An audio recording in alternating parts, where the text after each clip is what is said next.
Oui, bonsoir d'abord à vous, Christophe, à vos invités. Et je m'excuse pour cette intervention et je vous remercie pour la permission que vous m'avez donnée.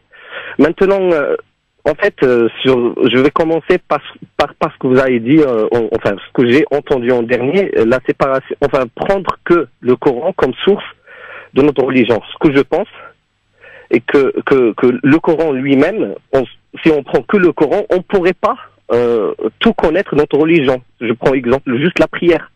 S'il n'y avait pas la sunna de notre prophète sallallahu alayhi wa sallam, jamais on saurait comment faire notre prière. Du coup, séparer le prophète sallallahu alayhi wa sallam, je vais citer un hadith en arabe, taraktu fikum, hein, si vous les suivez, jamais vous allez vous perdre. On a dit quoi? On a dit le Coran et la sunna du prophète sallallahu alayhi wa sallam, fi riwaya, le Coran et al-bayt du prophète sallallahu alayhi wa sallam. Mais comme sunnite, on dit la sunna du prophète sallallahu alayhi wa sallam.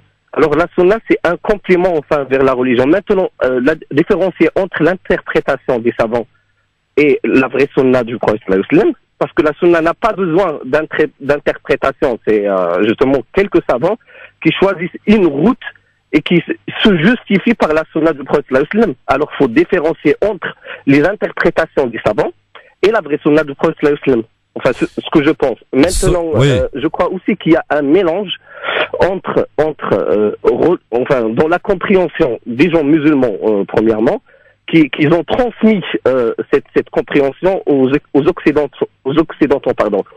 Enfin, entre religion et tradition, on a tendance, surtout au Maghreb, on a mélangé quelques traditions à notre religion de l'islam. C'est pas bête ce que dit Sofiane. Merci beaucoup Sofiane de Marseille. Peut-être que Ousmane souhaite réagir à ce que vient de dire Sofiane. Mais surtout que j'aimerais bien... En fait, le problème de notre communauté en termes de débat public, c'est qu'on a toujours besoin de trucs concrets pour rendre... on n'aime pas l'abstraction intellectuelle et autres. Or, c'est pour moi l'une des raisons pour lesquelles le réformisme s'est cassé la figure. On a toujours besoin de choses concrètes. La réflexion qu'est en train de développer Ramzi est hyper importante. Mais revenons sur la question. Personne ne dit de remettre en question la sunna, on dit de faire le tri. Donc il y a des choses qui vont pas. La question a été posée. Il y a des choses sexistes qui existent dans les traditions. Et est-ce que c'est dans le Coran ou dans la sunna? Elle dit dans le Coran, il y en a pas. Il faut juste avoir une bonne compréhension du Coran et le lire en entier. Dans la sunna, c'est-à-dire les hadiths, il y en a, oui. Un hadith qui dit que une partie des enfants d'Israël a été perdue et je ne vois rien d'autre que les rats qui les représentent. C'est-à-dire pour lui, ce sont les rats, cette partie des enfants d'Israël. Le prophète n'aurait pas pu dire ça. Ça, c'est antisémite, ça, c'est raciste, haram. Et quelle que soit la personne qui la rapporte, je le rejette. Parce que ça va à l'encontre du Coran et ça va à l'encontre même de ce qu'on connaît de la justice de l'islam. Un hadith qui dit qu'une femme qui se refuse à son mari sur le plan sexuel, elle est maudite pendant je sais pas combien de temps toute la nuit par les anges, je le rejette parce que c'est pas comme ça qu'on fait les choses. Alors, donc oui, moi juste une question, Christophe, si oui, c'est une clarification très importante. J'ai déjà eu des retours par rapport à des gens qui ont écouté Ousmane, et c'est vrai quand on t'entend Ousmane, il y a ce problème-là par rapport au Coran. Donc moi, ce que j'ai d'après quel problème nos discussions, c'est la centralité du Coran que Othman propose. Donc pour Ousmane, il y a une centralité du Coran, mais elle est inclusive, elle n'est pas exclusive. Voilà. Et ça, on prend en compte les autres sources, bien sûr. Exactement. Mais l'auditeur a raison lorsqu'il dit, par exemple, quand on lit le Coran, ça ne nous explique pas comment faire la prière. Mais c'est pas vrai. Ça, c'est un détail à la rigueur. Je pense pas. C'est un détail qui, oui. Oui, mais c'est toujours cet exemple qui est donné, en fait. Dans la façon de faire voilà, la prière et tout, je pense que Ousmane, c'est ça. En fait, le propos, c'est pas parce que dire, en fait, Dieu a décidé de parler la prière d'une certaine manière. Il l'a pas fait comme nous on veut, au fait. Et nous, on dit, comme Dieu l'a pas fait comme nous on veut, donc Dieu n'est pas clair. Non, il a pas fait comme toi tu veux.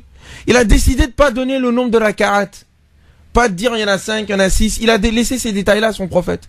Ça veut pas dire qu'il n'a pas parlé la prière. Ouais. Il a parlé l'essentiel de la prière. Et donc, on a appris ça par ce qu'on appelle sunnah al-amaliya. Très bien. Et effectivement, la tradition prophétique ici, c'est pas les hadiths. C'est l'application que le prophète en a fait qu'on a hérité. Premièrement. Et deuxièmement, la question c'est pourquoi est-ce que le Coran donc a décidé de ne pas rentrer dans les détails de la prière. Oui. Mais parce que le Coran s'adresse à toutes les communautés religieuses. Et que toutes les communautés religieuses qui l'interpellent n'ont pas à faire la prière comme nous. Mais par contre, ils ont à croire en Dieu comme nous.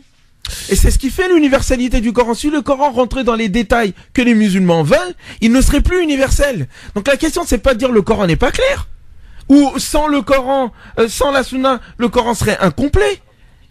Pour moi, c'est limite même de la mécréance de dire des propos pareils. Mais de dire que le Coran est clair en soi, il a donné des orientations, il faut juste les méditer.